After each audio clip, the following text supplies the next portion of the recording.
Assalamualaikum warahmatullahi wabarakatuh.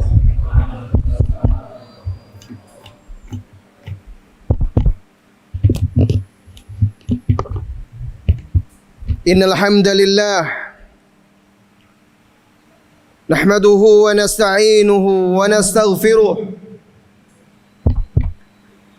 wa na'udzu billahi min shururi anfusina wa sayyiati a'malina.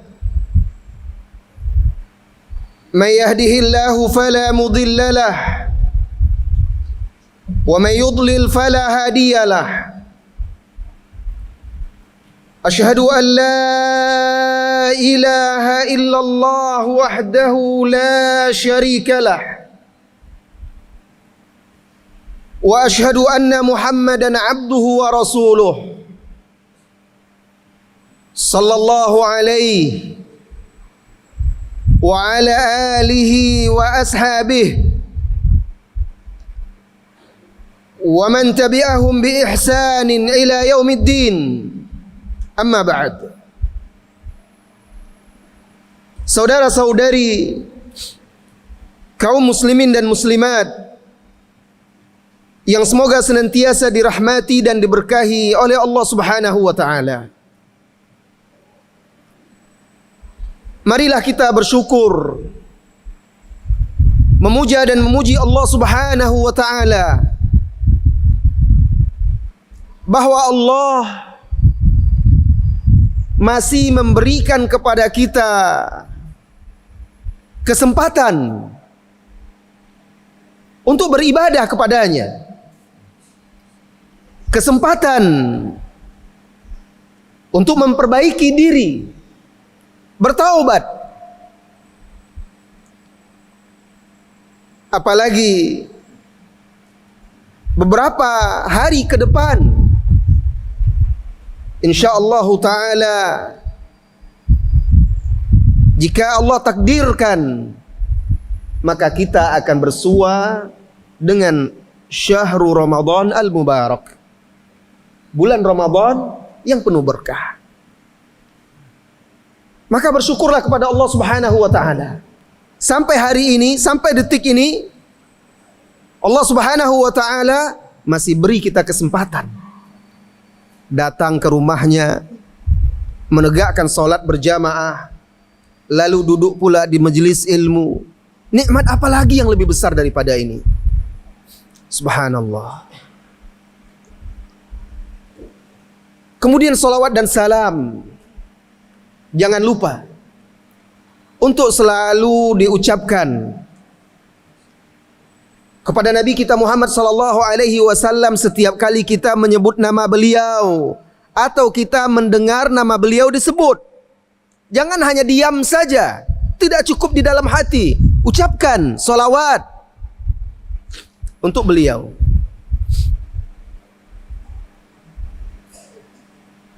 Suatu ketika Rasulullah sallallahu alaihi wasallam naik mimbar. Mimbar Rasulullah sallallahu alaihi wasallam itu terdiri dari 3 anak tangga. Beliau duduk di yang ketiganya biasanya. Jadi Rasulullah sallallahu alaihi wasallam naik ke atas mimbar. Ketika dia naik tangga yang pertama, tiba-tiba beliau berkata amin. Lalu naik tangga yang kedua, beliau kembali mengucapkan amin. Naik lagi tangga yang ketiga, bukan naik ya, duduk, lalu beliau duduk, thumma stawa jalisan ala thalithah. Kemudian beliau duduk di atas tangga yang ketiga.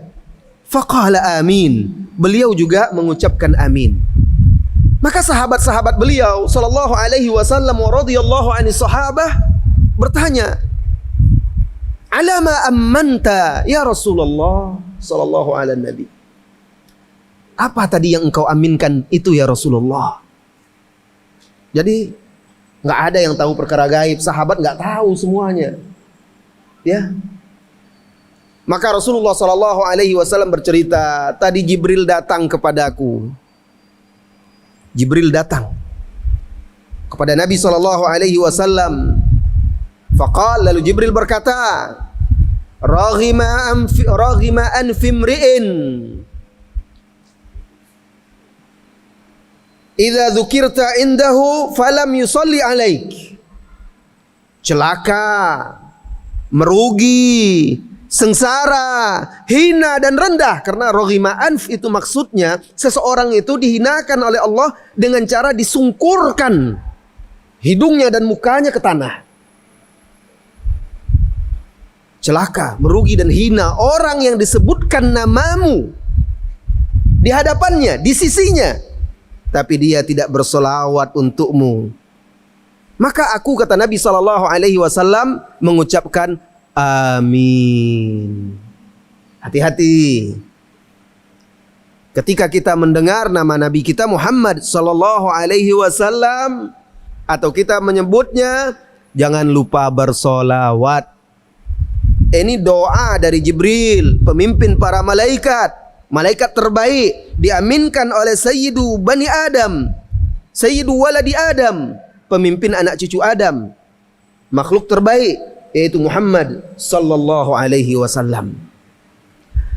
Saudara-saudari kaum muslimin, tidak lupa saya juga mengucapkan terima kasih tentunya kepada panitia Bali Mengaji yang mengundang saya untuk hadir ke sini, dan juga tentunya terima kasih kepada Ta'mir Masjid Al-Mahdi. Semoga masjid ini menjadi tempat memancarnya dakwah yang hak, tempat memancarnya dakwah tauhid yang mengajak kaum muslimin untuk berpegang teguh kepada agamanya, khususnya di kampung kita ini dan umumnya kaum muslimin di Pulau Bali ini. Amin. Saudara-saudari kaum muslimin dan muslimat, hidupmu hanya sebentar. Ini tema yang dimintakan oleh panitia kepada saya. Alhamdulillah saya sampai di Bali ini hari Jumat, dan tidak terasa begitu cepat waktu berlalu. Sekarang hari Ahad, sudah 3 hari. Subhanallah, begitu cepat perputaran waktu. Saya teringat hadis Rasulullah sallallahu alaihi wasallam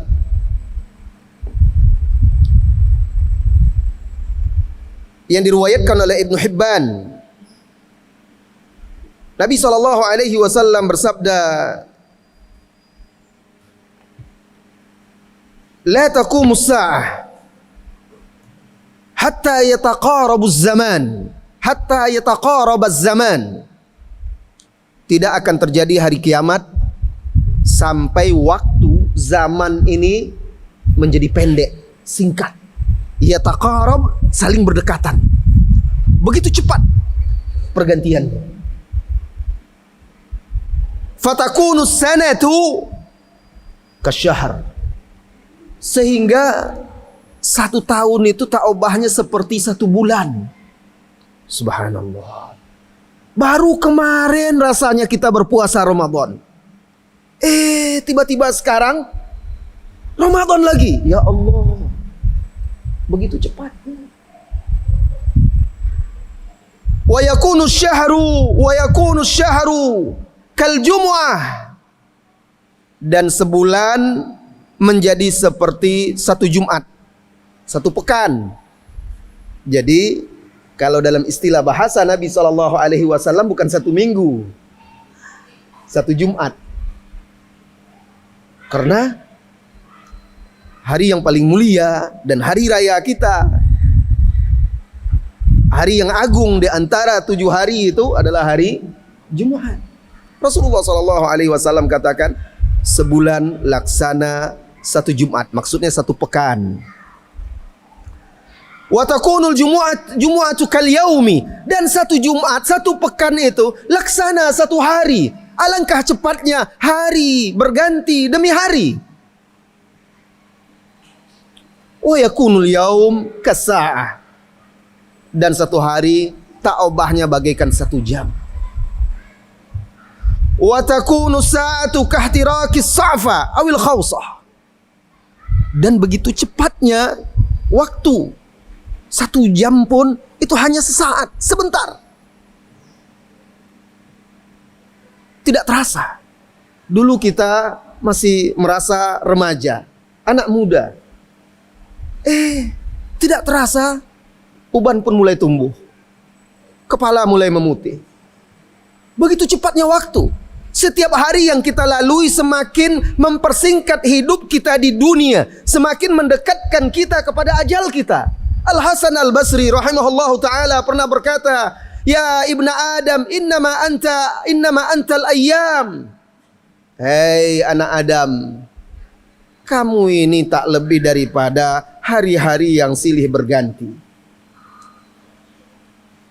Idza dhahaba yaumuk, apabila satu harimu berlalu, maka berlalu pula sebagian dari kehidupanmu. Subhanallah. Alangkah cepatnya. Saudara-saudari kaum muslimin dan muslimat, Allah telah takdirkan semua yang hidup di muka bumi ini pasti akan mati. Fana. Allah Subhanahu wa taala berfirman, kullu syai'in halikun illa wajhah. Segala sesuatu itu pasti binasa, sirna, habis, punah. Illa wajhah, kecuali wajah Allah yang kekal dan abadi, yang maha hidup, tidak pernah mati. Di ayat lain di surah Ar-Rahman, Allah Subhanahu wa taala berfirman, kullu man 'alaiha fan wa yabqa wajhu rabbika dzul jalali wal ikram. Kullu man 'alaiha fan, semua yang ada di muka bumi ini fana, pasti mati. Maka tinggallah yang tetap kekal abadi, wajah Rabbmu yang memiliki keagungan lagi kemuliaan. Dialah Allah Al-Hayyul Qayyum, yang maha hidup dan maha mengurusi segala urusan hamba-hambanya. Hidup di dunia ini dibandingkan dengan akhirat hanya sesaat, sebentar. Ketika manusia dibangkitkan kelak di hari kiamat, lalu ditanyakan kepada mereka berapa lama hidup di dunia, maka berapa lama engkau tertidur, dimatikan, atau berapa lama engkau hidup di dunia? Mereka menjawab, separuh hari atau sehari. Itu perasaan mereka. Saking lamanya satu hari di akhirat dibandingkan dengan hari-hari di kehidupan dunia. Allah Subhanahu wa taala berfirman, wa yauma yahsyuruhum ka'an lam yalbathu illa sa'atan minan nahar yata'arafuna bainahum qad khasira alladhina kadzdzabu biliqa'illah wa ma kanu muhtadin. Dan ingatlah ketika Allah mengumpulkan manusia semuanya di mahsyar, di hari kiamat, tatkala mereka dibangkitkan dari alam barzah, lalu dikumpulkan.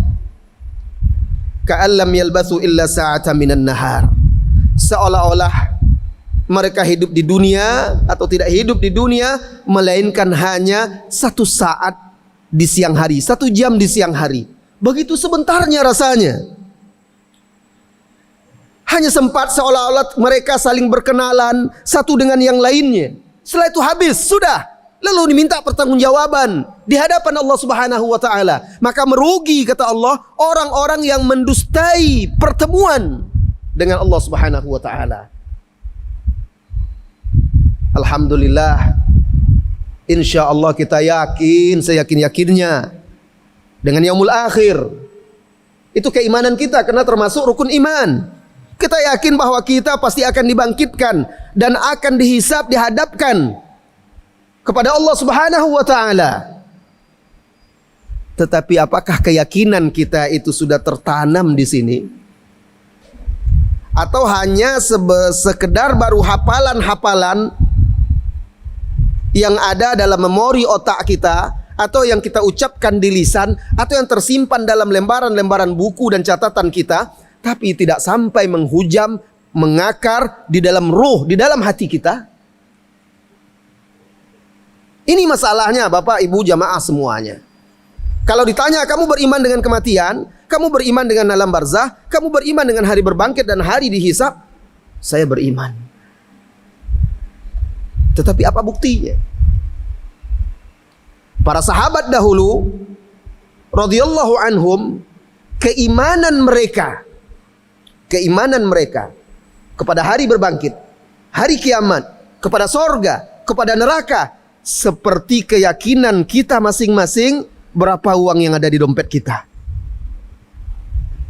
Kita tahu sekarang ini, lihat dompetnya berapa duit. Tahu dia di mana menyimpan, di lemari, di balik baju ini, apa, seolah-olah kita melihatnya. Itu keimanan kita kepada itu. Seperti itulah keimanan mereka itu, betul-betul seolah-olah mereka melihat di balik tembok ini ada apa? Ada mobil, ada kendaraan. Mereka melihat seolah-olah dengan mata mereka langsung sorga dan neraka itu. Sampai seperti itu. Adapun kita, ini yang membuat kita lalai dan lengah, lalu lupa bahwa kehidupan kita itu hanya sebentar, bahkan tinggal sedikit lagi di dunia ini. Saudara-saudari kaum muslimin dan muslimat, cepat atau lambat kita pasti akan berpisah dengan dunia. Hari ini, esok atau lusa, kita akan meninggalkan orang-orang yang kita cintai. Tapi pertanyaannya, apakah kita sudah siap? Di dalam sebuah hadis, Jibril berkata kepada Nabi SAW, "Ya Muhammad SAW, aish ma syi'ta fa innaka mayyitun." Hiduplah sesukamu, tapi ingat, sesungguhnya engkau pasti akan mati. Silakan hidup sesukamu wahai saudaraku, tapi jangan lupa, kamu pasti akan mati dan akan diminta pertanggungjawaban. Kemudian Jibril melanjutkan, wahbib man syi'ta fa innaka mufariquh. Hai Muhammad sallallahu alaihi wasallam, cintai siapapun yang ingin engkau cintai, tapi ingat, sesungguhnya engkau pasti akan berpisah dengannya. Barangkali engkau mencintai keluargamu, anak istrimu, suamimu, orang tuamu, mencintai hartamu, mencintai kampung halamanmu. Tapi ingat, engkau pasti akan meninggalkannya. Lalu beliau melanjutkan lagi, Jibril, wa'mal ma syi'ta fa innaka majziyun bih. Silakan engkau berbuat apa saja yang engkau inginkan, tapi ingat, sesungguhnya engkau akan diberi balasan terhadap apa yang engkau perbuat. Jika dia baik, maka balasannya baik. Jika buruk, maka yang merugi adalah engkau sendiri. Tsumma qala, kemudian Jibril melanjutkan, ya Muhammad sallallahu alaihi wasallam, syaraful mu'min biqiyamil lail wa 'izzuhu istighna'uhu 'anil nas. Kemuliaan seorang mukmin itu dengan qiyamul lail. Kemuliaan dia di hadapan Allah. Wa 'izzuhu, dan kemuliaan dia juga di hadapan manusia, istighna'uhu 'anil nas. Ketika dia tidak butuh kepada manusia, maka dia menjadi mulia. Tapi kalau kita masih merasa butuh kepada manusia, masih merendah-rendah, meminta, berharap kepada manusia, bahkan harapan kita kepada manusia mengalahkan harapan kita kepada Allah, maka kita akan selalu hina. Tapi kalau kita merasa tidak butuh kepada manusia dan kita menggantungkan harapan kita, selalu bermunajat, selalu memohon kepada Allah Subhanahu wa taala, maka engkau akan mulia. Ramadan telah dekat. Di bulan suci Ramadan kita dilatih untuk membiasakan diri melaksanakan qiyamul lail. Salah satu keutamaannya ini, kemuliaan di sisi Allah Subhanahu wa taala. Hadis ini, walaupun Jibril mengatakannya kepada Nabi sallallahu alaihi wasallam, kalau saja Nabi yang sudah dijamin diampuni dosanya yang telah lalu, yang akan datang, makhluk yang paling mulia.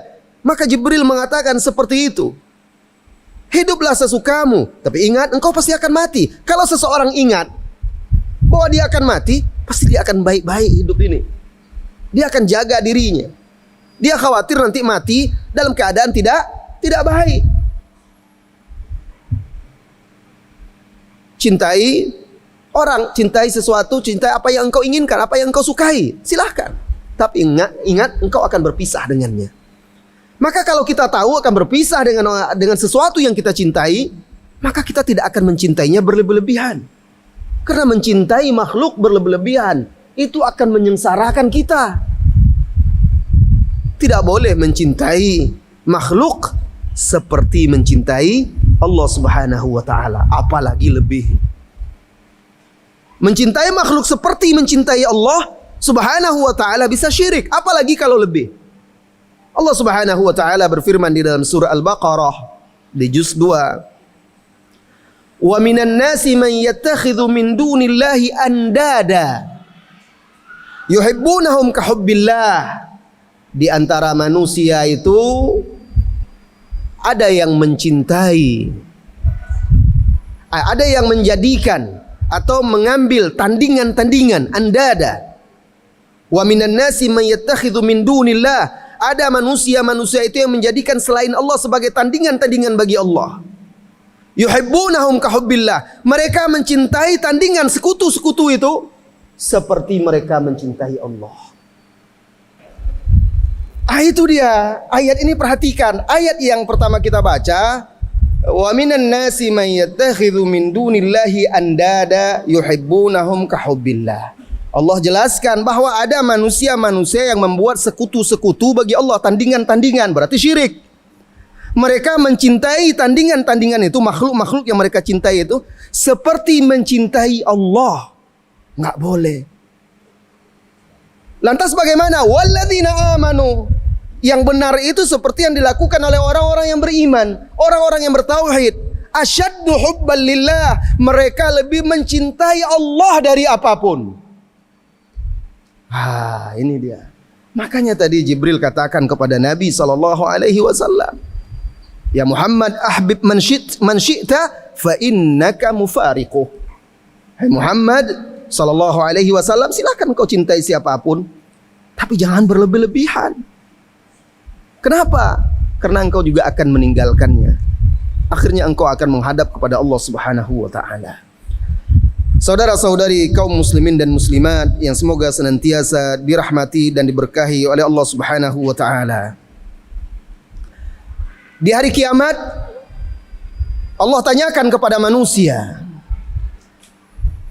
kam labithtum fil ardi adada sinin. Berapa tahun bilangannya kalian tinggal di bumi? Qalu labithna yawman aw ba'da yawm fas'alil adin. Mereka menjawab, sepertinya kami tinggal di bumi 1 hari atau setengah hari. Silakan tanya kepada orang-orang yang menghitungnya. Qala in labistum illa qalila law annakum ta'lamun. Maka Allah jawab, sesungguhnya kalian tidak tinggal di dunia melainkan sedikit sekali. Jika kalian betul-betul mengetahuinya. Afahasibtum annama khalaqnakum abatha. Apakah kalian mengira kami telah menciptakan kalian sia-sia? Kalian tahu hidup kalian hanya sebentar di dunia. Kalian tahu bahwa kalian akan diminta pertanggungjawaban kelak di yaumil qiyamah. Lalu kenapa kalian melalaikannya? Apakah kalian mengira kalian diciptakan sia-sia tanpa ada tujuan? Tidak. Hidup kita ini ada tujuannya, Pak, Bu. Hidup kita ini tujuannya bukan makan saja, bukan minum saja. Hewan juga makan, hewan juga minum. Hewan makan minum tapi dia tidak bermaksiat kepada Allah Subhanahu wa taala. Manusia makan minum, dia bermaksiat kepada Allah Subhanahu wa taala. La ilaha illallah. Allah Subhanahu wa taala berfirman di dalam surat Al-Hijr. Rubama yawaddu alladhina kafaru law kanu muslimin. Kelak di hari kiamat, orang-orang kafir saat dibangkitkan, mereka baru sadar, mulai menyesal. Karena nampak hakikat. Ketika manusia dikumpulkan di yaumil mahsyar, maka diseretlah, dibawalah neraka jahanam itu oleh 70.000 malaikat. Diseret. Dan ketika neraka itu melihat manusia, dia menggeram. Apinya menyala-nyala sampai berbunyi. Api itu kalau sudah saking besarnya, itu bergemuruh, berbunyi, menakutkan. Itu api dunia. Bagaimana dengan api neraka? La ilaha illallah. Hari itu saking mengerikannya, kata Allah Subhanahu wa taala di dalam Al-Qur'an, wanita yang hamil langsung melahirkan karena takutnya. Langsung keguguran. Mengerikannya, dahsyat. Saat itulah orang-orang kafir ketakutan. Lalu mereka berangan-angan dan berharap, kalau saja dahulu mereka di dunia ini termasuk muslim. Itu dia kata Allah Subhanahu wa taala di dalam surah Al-Hijr. Rubama yawaddul ladzina kafaru law kanu muslimin. Kelak di hari kiamat, orang-orang kafir berharap kalau saja dahulu di dunia mereka ini adalah kaum muslimin. Dzarhum yakulu wa yatamatta'u. Apa kata Allah? Biarkan mereka itu makan. Kita makan juga, Pak, Bu. Dzarhum yakulu wa yatamatta'u. Biarkan mereka menikmati kehidupan dunia ini. Wa yulhihimul amal. Biarkan mereka dilalaikan oleh angan-angan dunia mereka yang tidak pernah habis sampai mereka mati. Angan-angan manusia di dunia ini tidak habis-habis. Menghayal, kalau menghayal dunia itu, maka dia menghayal bikin istana, menghayal begini. Dia berharap bisa mengumpulkan harta sebanyak-banyaknya. Tidak akan hilang angan-angan itu sampai dia mati. Orang-orang kafir kan harapan, cita-cita dan angan-angannya hanya dunia. Fasawfa ya'lamun. Kata Allah, mereka pasti akan mengetahui hakikat kebenaran itu di yaumil qiyamah. Nah, saudara-saudari kaum muslimin dan muslimat, afahasibtum annama khalaqnakum abatha? Apakah kalian mengira bahwa kami menciptakan kalian sia-sia? Wa annakum ilaina la turja'un? Dan apakah kalian mengira bahwa kalian tidak akan dikembalikan kepadaku? Ini permasalahan kita, kaum muslimin yang mengaku beriman kepada hari akhirat, hari berbangkit, hari hisab, tapi banyak di antara kita yang lalai, lupa untuk apa dia diciptakan. Lupa bahwa dia akan dikembalikan ke hadapan Allah dan diminta pertanggungjawaban kelak di yaumil qiyamah. Kita diciptakan untuk apa? Untuk beribadah kepada Allah Subhanahu wa taala, untuk mentauhidkannya. Allah Subhanahu wa taala berfirman, "Wa ma khalaqtul jinna wal insa illa liya'budun." Tidaklah aku ciptakan jin dan manusia melainkan agar mereka beribadah kepadaku. Itu tujuan penciptaan kita, Pak, Bu. Lalu diturunkan ke bumi untuk diuji siapa yang betul-betul beribadah kepada Allah dan siapa yang akhirnya mengikuti jalan-jalan syaitan. Diuji siapa yang benar-benar beriman, siapa yang berpura-pura. Itu tujuan hidup di dunia, negeri ujian. Maka kita harus paham ini. Dan kita harus sadar, harus tahu bahwasanya cepat atau lambat setiap kita pasti akan sampai pada ajalnya. Lalu setelah itu akan diminta pertanggungjawaban di hadapan Allah Tabaraka wa Ta'ala. Kaum muslimin dan muslimat yang semoga senantiasa dirahmati dan diberkahi oleh Allah Subhanahu wa taala. Nabi SAW bersabda di dalam hadis yang diriwayatkan oleh Al-Imam At-Tirmidzi dan juga diriwayatkan oleh Al-Imam Ibnu Majah. Beliau memberikan perumpamaan kehidupan dunia ini. Beliau bersabda, "Ma mathalud dunya fil akhirah illa mithla ma yaj'alu ahadakum isba'ahu fil yam falyanzur bima yarji." Kata Rasulullah sallallahu alaihi wasallam, perumpamaan kehidupan kalian di dunia itu dibandingkan akhirat seperti salah seorang kalian mencelupkan jari telunjuknya ke air lautan. Coba pergi itu laut dekat dengan kita, masukkan jari telunjuk, lalu angkat lagi. Apa yang tersisa di jari telunjuk itu? Hanya sedikit sekali yang menempel. Sedikit. Itulah perbandingannya. Air yang menempel sedikit di jari telunjuk kita itu adalah dunia perumpamaannya. Sedangkan lautan samudera itu adalah akhirat. Alangkah kerdilnya, alangkah sedikitnya, alangkah sebentarnya kehidupan dunia ini. Sebentar setelah itu kering, habis. Kalau kita tahu dunia seperti itu, kenapa kita korbankan akhirat kita untuk dunia yang kerdil dan hina serta rendah di hadapan Allah Subhanahu wa taala ini? Sehingga sebagian kaum muslimin tidak peduli lagi yang haram hanya untuk mendapatkan dunia. Sehingga sebagian kaum muslimin melakukan kesyirikan untuk dunia. Sehingga sebagian kaum muslimin melakukan dosa-dosa, maksiat, kemungkaran untuk dunia. Padahal rezeki itu ada di sisi Allah. Allah yang menurunkannya. Maka kita harus minta kepada Allah dan dengan cara yang diridhoi oleh Allah. Bapak Ibu jamaah, kaum muslimin dan muslimat yang semoga senantiasa diridhoi oleh Allah Subhanahu wa taala. Sebagian kaum muslimin yang dia sudah tahu bahwasanya ajalnya sudah dekat, hidupnya hanya sebentar. Dunia itu kerdil dan hina. Kenapa dia menjual agamanya, menjual akhiratnya hanya untuk sesuatu yang fana? Padahal rezeki itu di sisi Allah. Allah yang memberinya. Maka minta kepada Allah dengan cara yang diridhoi oleh Allah Subhanahu wa taala. Allah berfirman di dalam Al-Qur'an, "Wa fis samai rizqukum wa ma tu'adun." Di langitlah rezeki kalian serta apa yang dijanjikan oleh Allah Subhanahu wa taala untuk kalian.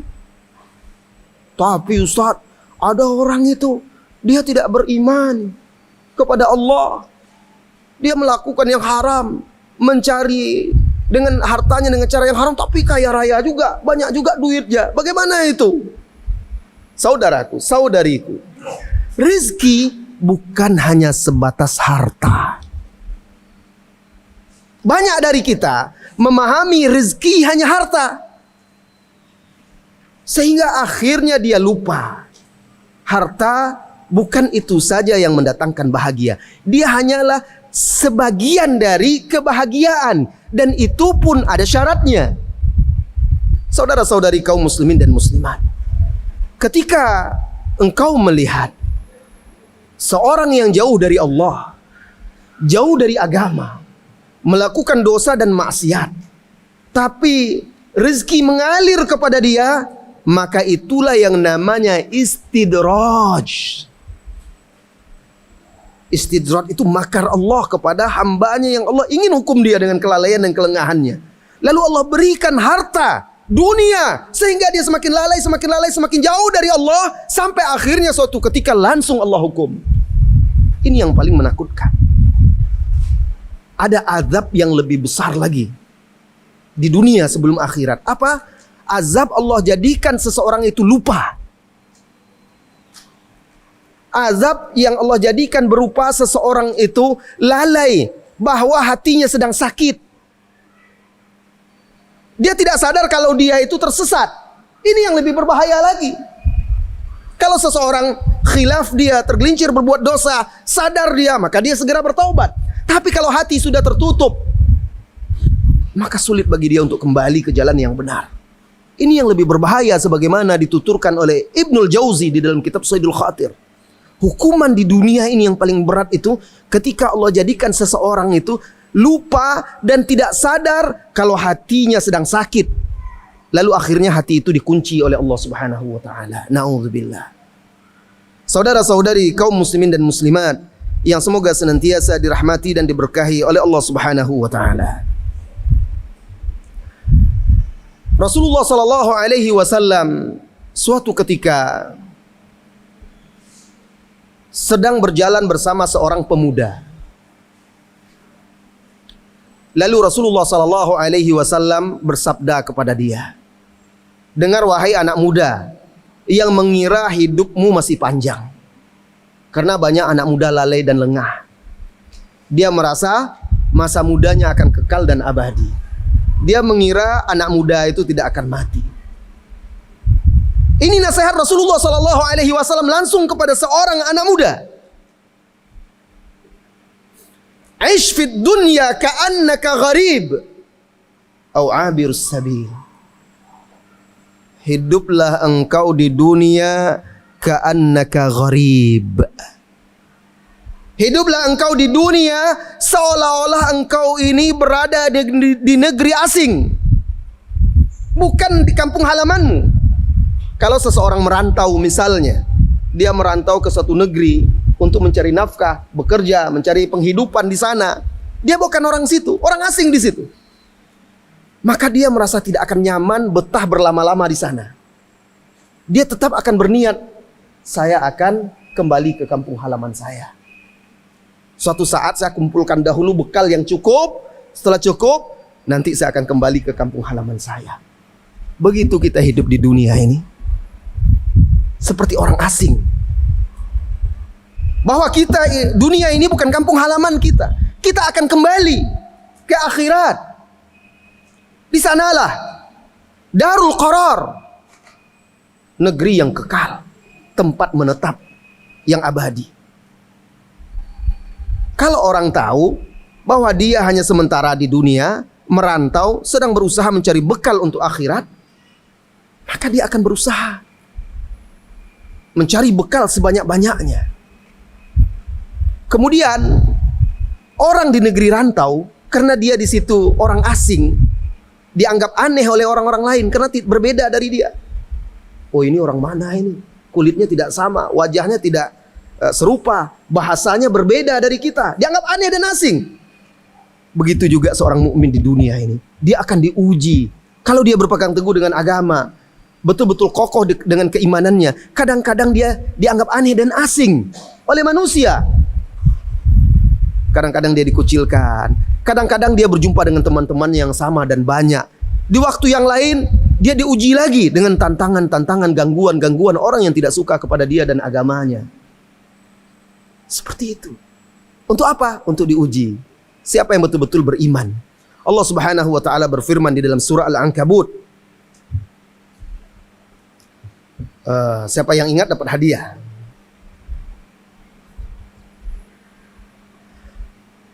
Ahasiban nasu an yusraku an yaqulu amanna wa hum la yuftanun. Apakah manusia mengira bahwa mereka dibiarkan untuk mengaku beriman? Saya ini mukmin, saya ini muslim. Wa hum la yuftanun, sementara mereka belum diuji oleh Allah Subhanahu wa taala. Saudaraku, ketika engkau mengaku beriman pasti diuji oleh Allah Subhanahu wa taala. Dan ujian seseorang itu besar kecilnya sesuai dengan kadar besar kecil, kuat lemahnya keimanan dia. Semakin kuat keimanan seseorang, semakin besar keimanannya, semakin berat pula ujian untuknya agar semakin besar pula pahalanya dan semakin tinggi derajatnya di sisi Allah Subhanahu wa taala. Maka orang yang paling berat ujiannya, paling besar ujiannya adalah Rasulullah sallallahu alaihi wasallam. Karena beliaulah yang paling kuat keimanannya. Kemudian kata Rasulullah sallallahu alaihi wasallam, orang yang sesudahnya, para sahabat, kemudian orang yang sesudahnya, sampai akhirnya setiap orang diuji sesuai dengan kadar keimanannya. Kalau ternyata ujian kita ringan-ringan, kita bisa melihat mungkin keimanan saya memang kecil. Perbaikilah keimanan kita. Kita bisa mengujinya. Ya. Walaqad fatanna alladhina min qablihim. Sungguh kami telah menguji orang-orang sebelum mereka. Maka kami tahu siapa yang betul-betul beriman dan siapa yang berpura-pura, siapa yang berdusta. Saudara-saudari kaum muslimin dan muslimat, ish fid dunya ka'annaka gharib. Hiduplah di dunia seperti engkau seperti orang asing. Au abirus sabil, atau seperti seorang musafir yang dalam perjalanan, atau orang yang sedang menyeberang jalan. Coba lihat, orang dalam perjalanan, kalau dia merasa letih dan lelah, lalu dia singgah beristirahat, apakah akan istirahat lama? Tidak. Paling dia hanya sekedar istirahat untuk menghilangkan letih dan lelahnya. Lalu setelah itu dia segera bergegas. Dia tidak akan mau lalai-lalai. Dia ingin cepat kembali dan kembali ke tempat asalnya. Begitu kita di dunia ini. Kita dalam perjalanan menuju akhirat, menuju Allah Subhanahu wa taala. Di dunia ini hanya sebentar, tempat singgah saja. Orang dalam perjalanan Apakah dia akan membawa bekal yang berat dan banyak? Tidak, akan menyulitkan dia. Begitu juga, ambil bekal di dunia ini sekedar cukup untuk mengantarkanmu bertemu dengan Allah Subhanahu wa taala. Karena tidak akan pernah puas engkau mengumpulkan dunia ini sampai akhirnya melalaikan.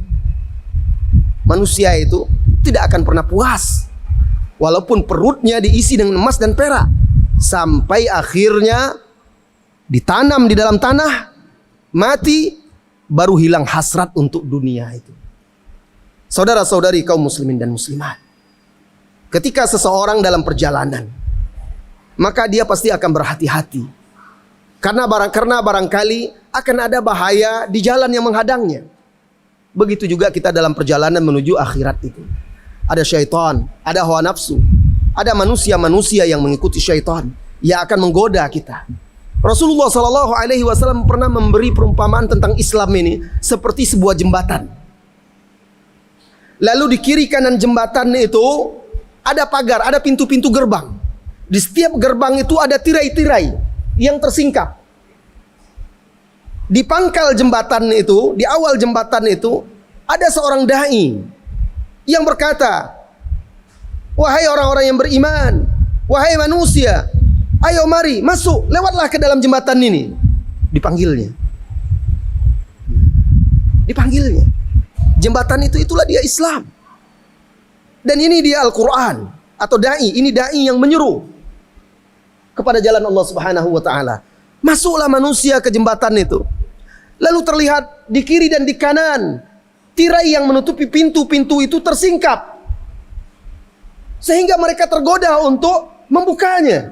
Lalu terdengar seruan di ujung jembatan, ya fulan, jangan engkau buka. Kalau engkau buka, engkau akan masuk ke dalamnya dan tidak akan keluar lagi.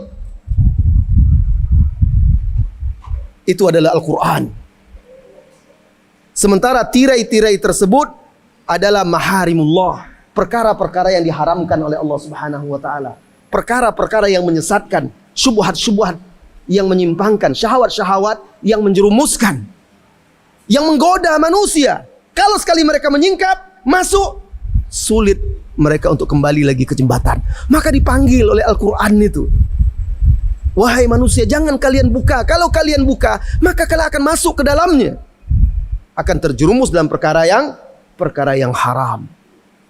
Ini perumpamaannya. Ketika kita dalam perjalanan menempuh jalan Islam ini menuju Allah Subhanahu wa taala, di kiri dan di kanan kita berusaha untuk menjauhkan kita dari jalan Allah Subhanahu wa taala, maka ikuti seruan para dai-dai yang mengajak kepada jalan yang lurus, berpegang teguh kepada Al-Quran dan hadis-hadis Rasulullah sallallahu alaihi wasallam. Sahabat ini yang diberi nasihat oleh Rasulullah sallallahu alaihi wasallam, pemuda ini bernama Abdullah ibnu Umar. Dia paham betul apa yang dimaksud oleh Nabi sallallahu alaihi wasallam. Lalu beliau, Ibnu Umar, berkata setelah mendengar, ketika meriwayatkan hadis itu, dia berkata, "Idza amsayta fala tantadhir as-sabah, wa idza asbahta fala tantadhiril masa." Kalau engkau berada di petang hari, jangan tunda-tunda, jangan tunggu sampai esok pagi. Bisa jadi engkau tidak akan bangun lagi di pagi hari, tidak lagi menyaksikan matahari terbit atau tenggelam di tepian pantai itu. Jika engkau berada di pagi hari, maka jangan tunggu dan tunda-tunda sampai petang. Selagi Allah Subhanahu wa taala memberi kesempatan kepada kita hari ini, saat ini, detik ini, wahai saudaraku, jangan tunda. Insya Allah nanti saya bertobat ketika bulan Ramadan. Apakah ada jaminan engkau sampai di bulan suci Ramadan? Insya Allah nanti di bulan Ramadan saya akan khatamkan Al-Quran. Kenapa harus menunggu Ramadan? Kenapa tidak mulai dari sekarang, mulai membiasakan membaca Al-Quran? Insya Allah nanti bulan Ramadan saya akan sholat berjamaah. Kenapa tidak sekarang? Jangan ditunda. Hidupmu hanya sebentar. Apa kata Ibnu Umar tadi? Kalau engkau di petang hari, jangan tunggu sampai esok pagi. Alangkah sebentarnya dari petang sampai pagi. Hanya tidur sebentar, tiba-tiba sudah pagi. Begitu juga kalau engkau di pagi hari, jangan tunggu-tunggu sampai petang. Selagi bisa sekarang melakukan kebaikan, lakukan. Kenapa? Karena kita duduk sebentar saja, minum teh, minum kopi, berbicara dengan teman-teman kita, ternyata sudah petang hari.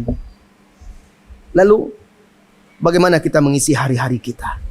Saudara-saudari kaum muslimin dan muslimat, hidup ini hanya memang sebentar.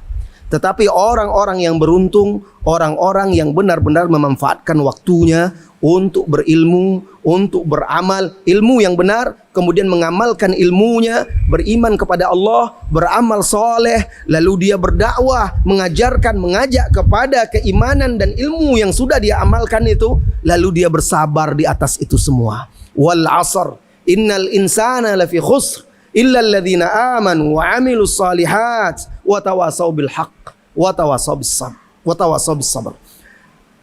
Demi masa, kata Allah Subhanahu wa taala, demi waktu, masa itu waktu yang kita hidup dengannya, yang kita hidup padanya. Seluruh manusia itu merugi, sengsara, kecuali orang yang beriman. Dan bagaimana mungkin seseorang itu akan kuat dan bagus keimanannya kalau dia tidak berilmu? Orang yang beriman.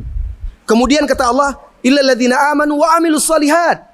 Setelah dia beriman, dia harus mengamalkan keimanannya itu, harus mengaplikasikannya, mengimplementasikannya dalam kehidupannya dengan beramal soleh, beribadah kepada Allah, menjalankan perintah-perintahnya, menjauhi larangannya.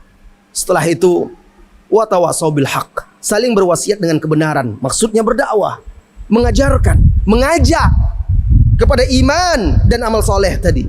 Wa tawasaw bis sabar, lalu bersabar di atas itu semua, karena Allah pasti mengujinya. Dan dia harus bersabar walaupun seperti menggenggam bara api. Karena itu agama, tidak boleh dia tinggalkan.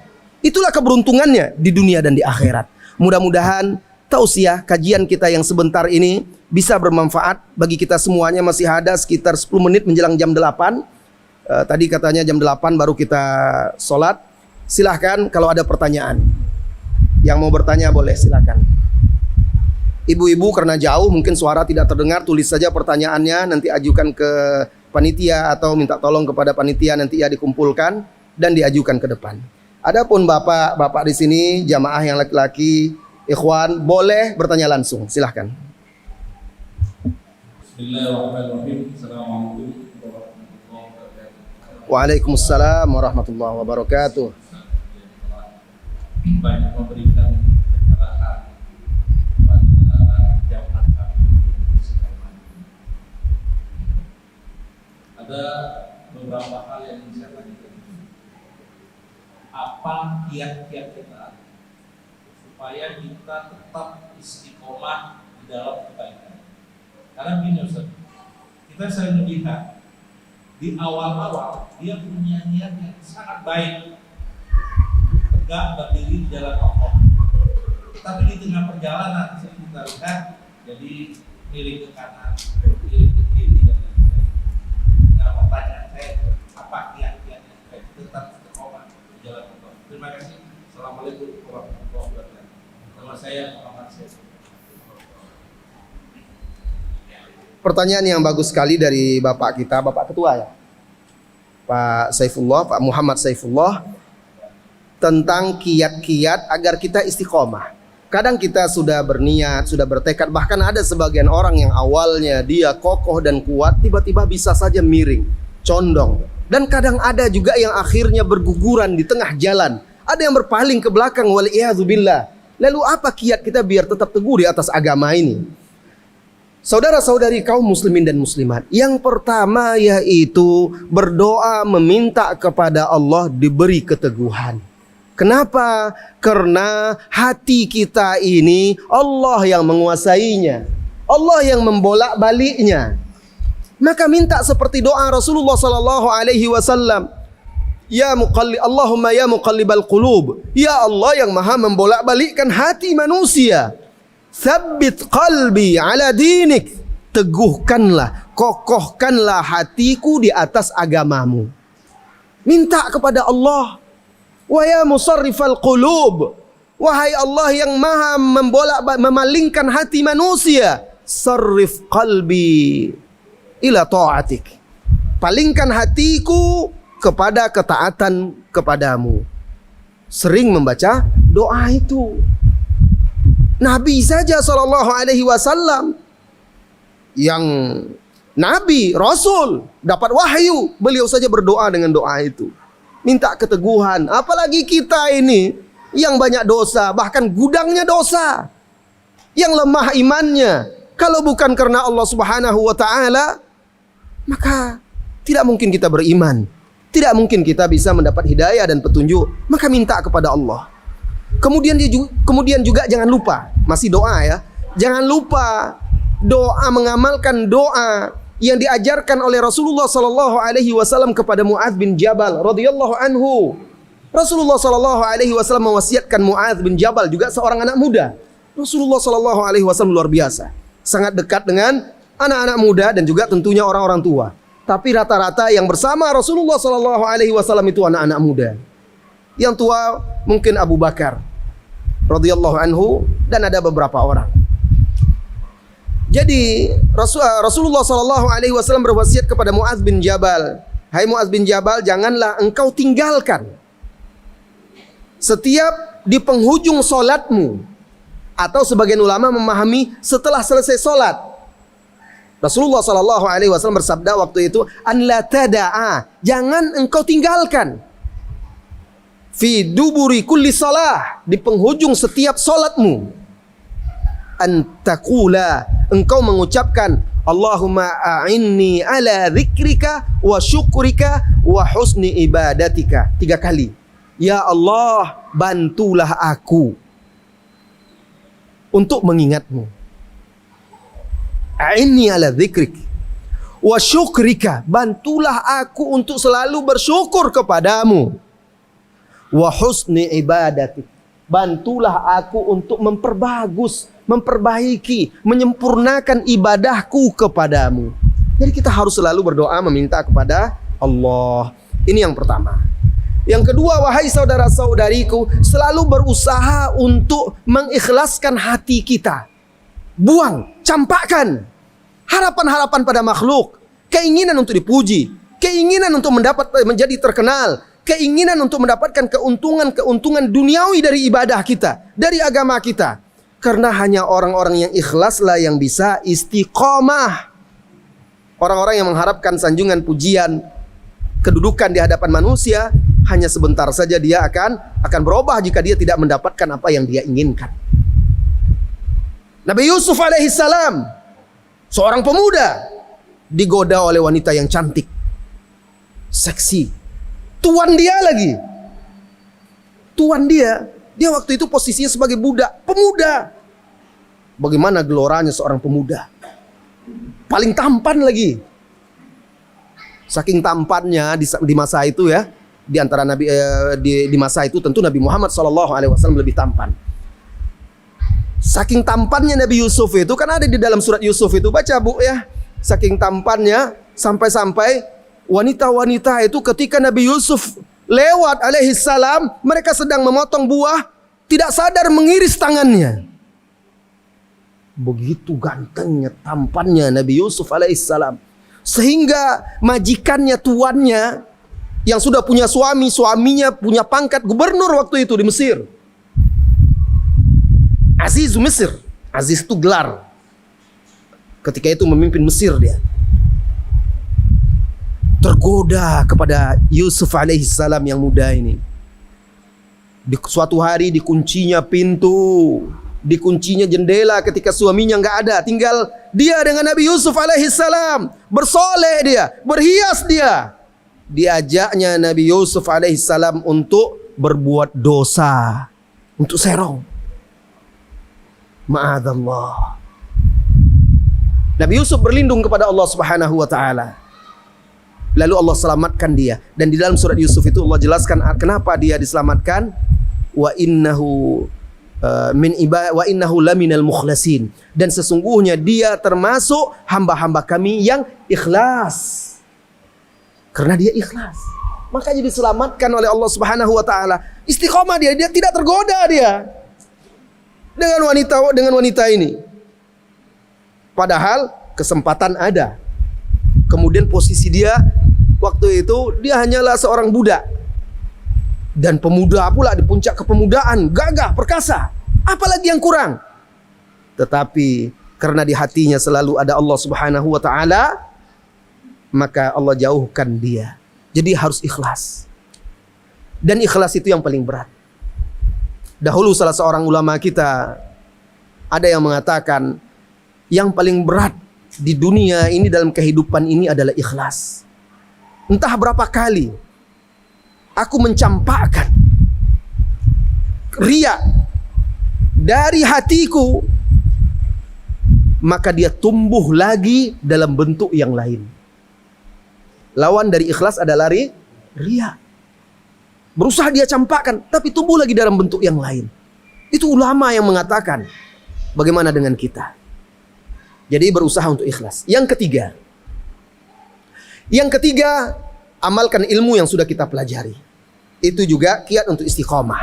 Allah Subhanahu wa taala berfirman di dalam surah An-Nisa, "Walau annahum fa'alu ma yu'adzuna bihi lakana khairan lahum wa ashadda tathbita wa idzal la'atainahum min ladunna ajran 'azima wa lahadainahum siratan mustaqima."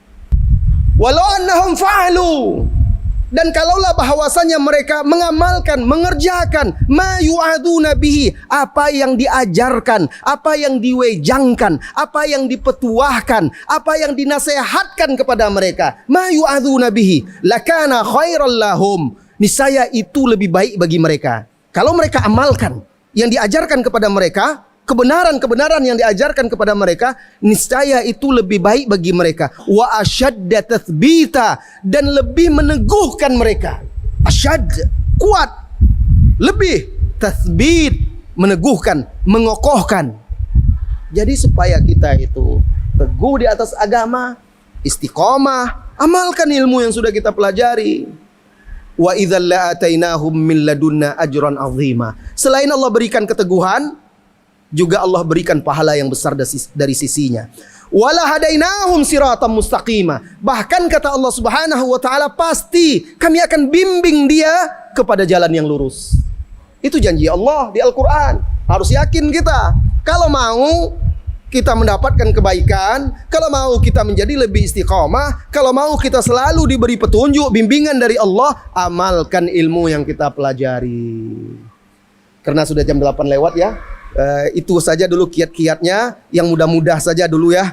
Nah, mudah-mudahan kita bisa mengingatnya dan berusaha untuk mengamalkannya dalam kehidupan kita. Amin ya rabbal alamin. Sampai di sini pertemuan kita. Mohon maaf atas segala kekurangan.